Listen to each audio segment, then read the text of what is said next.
Hello everyone, on this Thursday evening. You have to excuse I sound a bit groggy. I got this cold that's currently going round at the moment. So I haven't been too well recently. That's why this video's come out a bit later than I said it would be originally. And here's a video as promised of my layout. So it is only a 6 foot by 4 foot, only a single loop that goes round, but it's got quite a bit of operational scope. There's a passing loop on that side, then it goes round, double line through there, and that line goes off to a side in, and that one goes through the middle, and you've got several passing loops in here as well. Underneath, and also a programming track there on the end. So, and here's the village. And I've changed quite a bit because I was trying to make it into a modern image layout, but it wasn't working. And it was this bit down here I was going to make into a proper maintenance shed and so on, and redo it all. And then I decided with the buildings and that I thought it looks much better set in the late 50s, early 60s steam/diesel era. And I've sold the modern vehicles off, and recently I've bought this new Bedford truck here, Herbie, the police car, and a nice vintage ice cream van. And what else have we got? These vehicles I had from before, so I've kept these. This one here, this one with Margate on, was a special vehicle done with Hornby for the centenary year. It's not dinky because they haven't got the license to use the name anymore, but it was like branded in dinky packaging. It was like that's what the vehicle was based on originally. Currently got my granddad's Hornby 08 here, DCC sound fitted. He's unwell at the moment and unable to use it, so I haven't been used in a long time, so I've serviced it and I'm sort of in the progress trying to get it to run properly. So that's sort of work in progress, that one.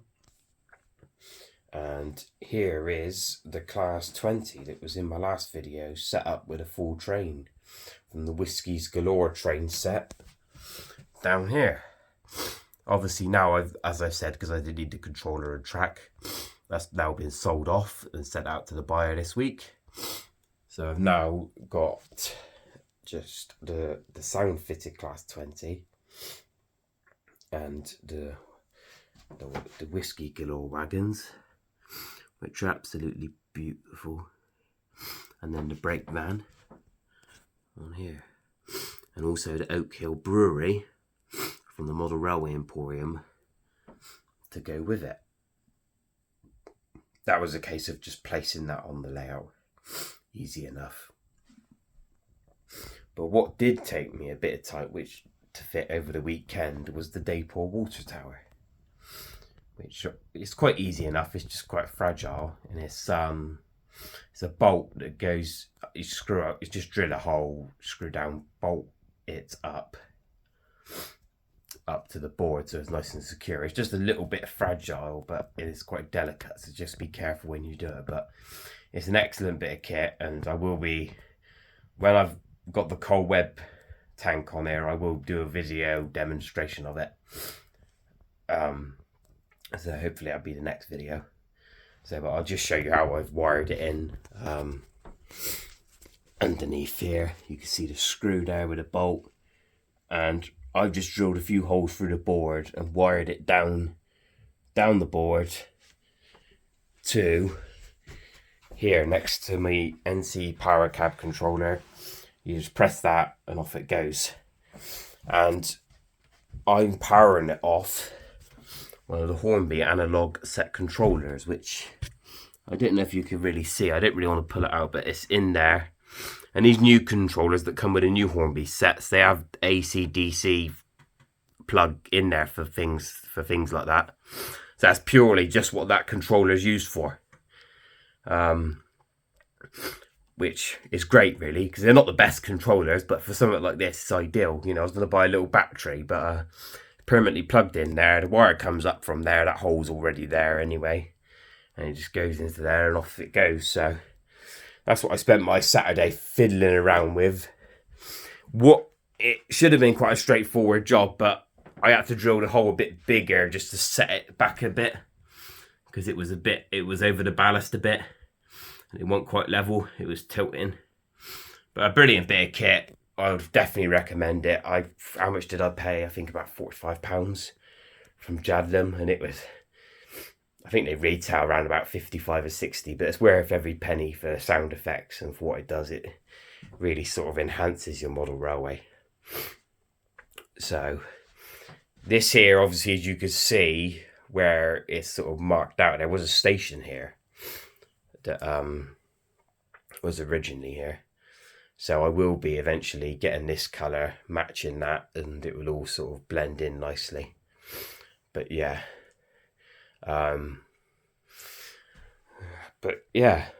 So this is it. I hope you like it. I must confess I didn't build it myself.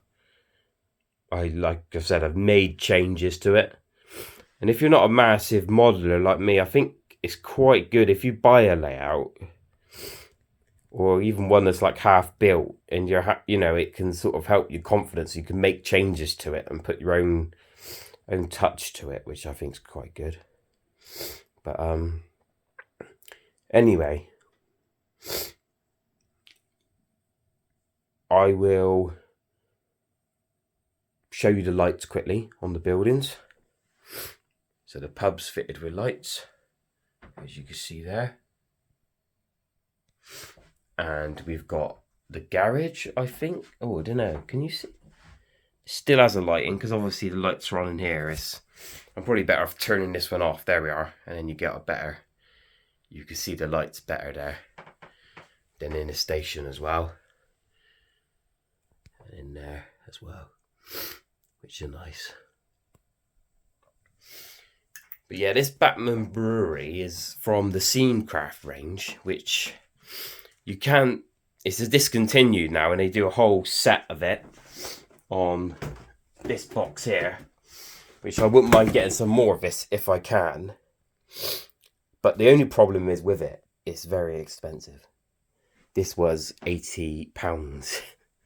And I was going to build a Metcalf one, but I just preferred to look at this one, and it's the sort of laziness of me. You can just take it out of the box and plonk it on.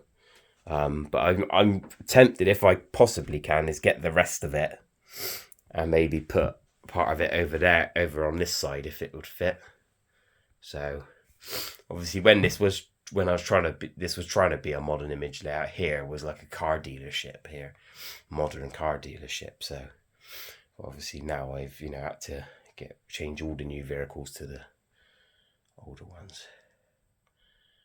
Now I'll just show you around the room as well. So you got the Hornby signs up there that were bought from the Thornbury exhibition some years ago. I believe it's what they used to have in the shops, I believe. So yeah, I've always wanted them. I can't remember what I paid for them, £10-15 each, but I thought it's brilliant for a railway room. And this was for the Hornby centenary year that came free with the Hornby magazine, a poster. And I thought, that'd be a good thing to frame and put on the wall. And obviously I like my trucks as well, so I've got Stobarts up there. The Flying Scotsman there. The HSTs there. You'll probably never see a site like that again with all the different regions. I know the HSTs has been phased out now, but at the time that was 2016 at St Philip's Marsh in Bristol, and they had several HSTs from all different parts of the country together. So probably the only time you'll see something like that, which was an absolutely fantastic day that was. brilliant. So, right then, no further ado, I will start the 20. I probably will do another video of it, because I've got all the sound functions here. And I'll probably do another video going through all the sound functions at some point when we got, like, you know,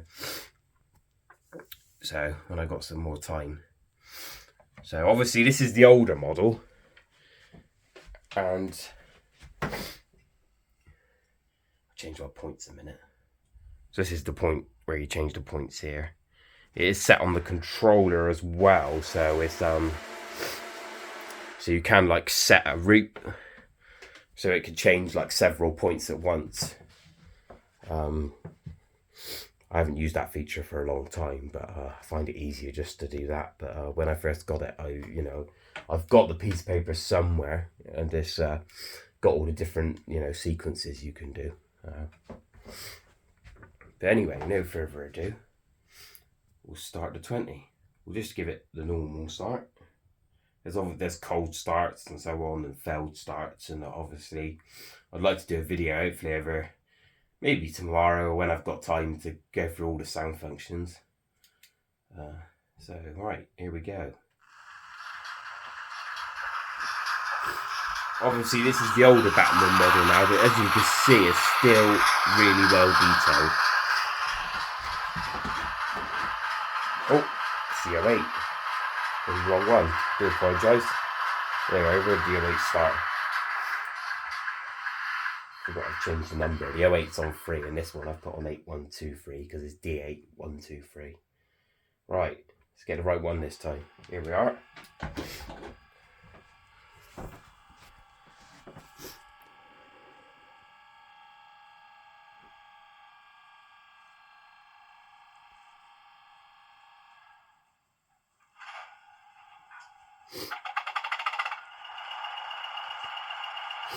We're up and running.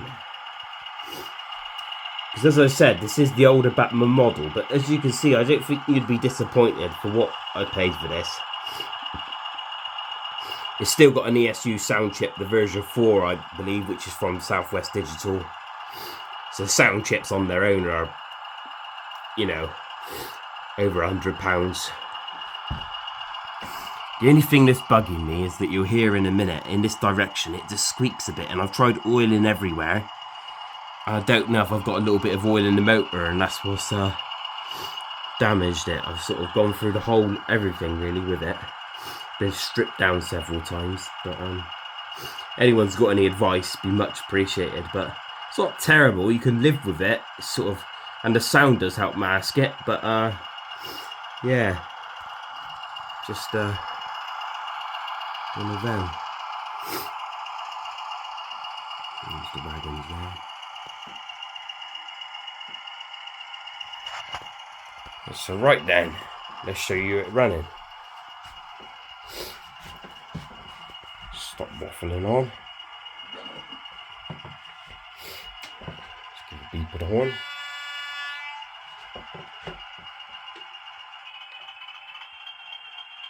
Oh, we're going the wrong way. That's why I keep getting confused with this, because in my eyes, because the Class 20 is normally run this way.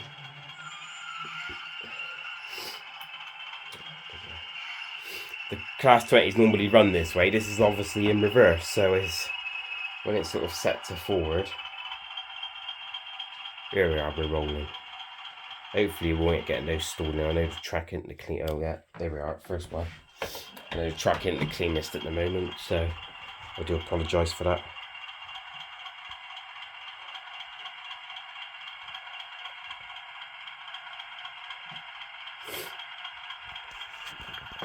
Lovely smooth model.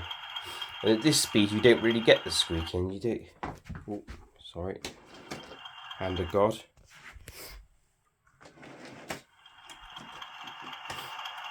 Truck definitely needs clean now.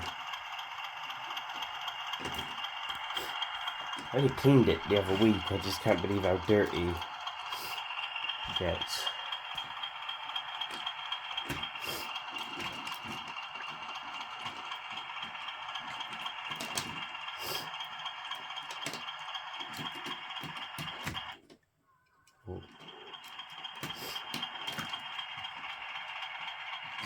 derailments now as well. Sorry, it's not going too well.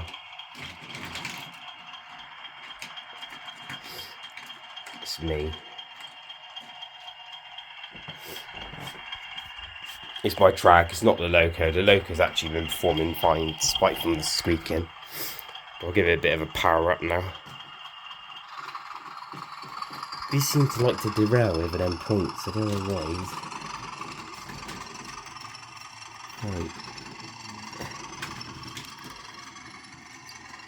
Right, we're up and running now. I think we should be alright. We're not.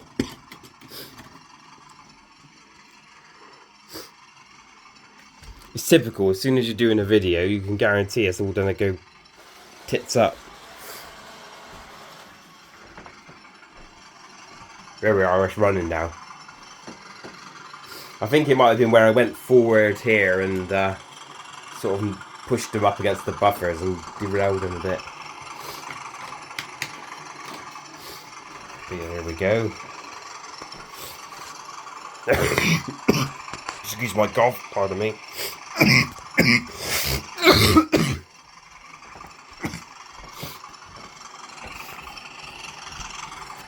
Right then, let's power it up to 55 speed. Near it now, going, working.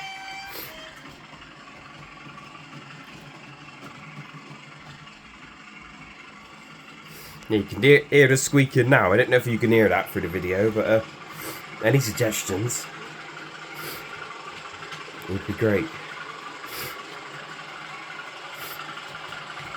The trouble is I've stripped it down several times. I stripped it down over the weekend, oiled it again and re-greased it again. And the original noise it was making, it had quite loud motor noise. That's gone, which is great, but now this squeaking's developed, so it's a pain. But you know, I could live with it.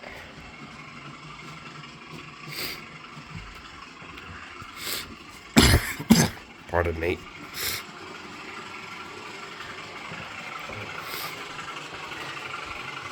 Here we are.